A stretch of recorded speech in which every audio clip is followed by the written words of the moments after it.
Une forte mobilisation des Sénégalais pour dire non à la hausse du prix de l'électricité, avec des pancartes en scandant des slogans anti-régime.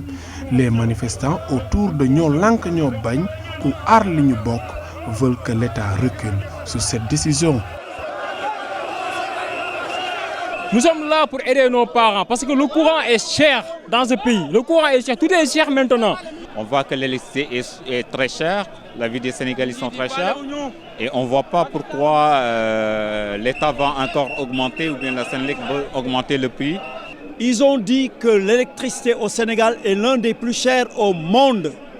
C'est à la page 13 de leur document.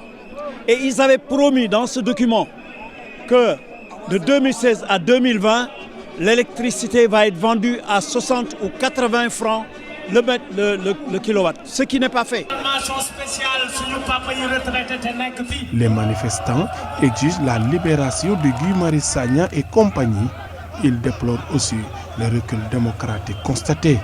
Et libérer les gens qui se battaient pour qu'on augmente, pour qu'on diminue. Donc, il faudra les libérer. C'est des pères de famille, c'est des patriotes. Qu'il est dommage que dans un pays, une démocratie comme le Sénégal, que lorsque des citoyens se lèvent pour dire non, pour dire qu'ils ne sont pas d'accord, qu'on les embastille, qu'on leur mette en prison.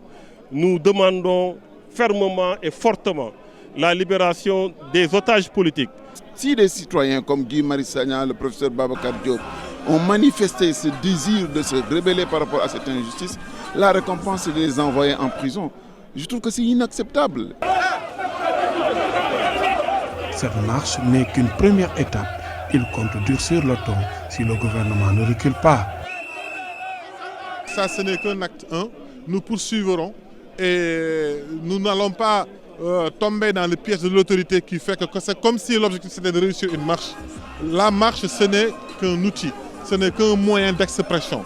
C'est une parmi d'autres manières de nous exprimer et de montrer notre désaccord par rapport à cette hausse du prix de l'électricité.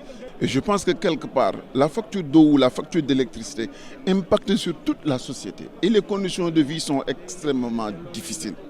Qui plus est, l'État du Sénégal nous avait promis une baisse de cette facture. Si aujourd'hui les ménages se réveillent avec des factures multipliées par 2, par 3, parfois même par 5, je trouve cela inacceptable. Une marche pacifique réussie encadrée par la police nationale. Les manifestations avec cette mobilisation ont donné un signal fort aux autorités du pays. Libérez les otages. Libérez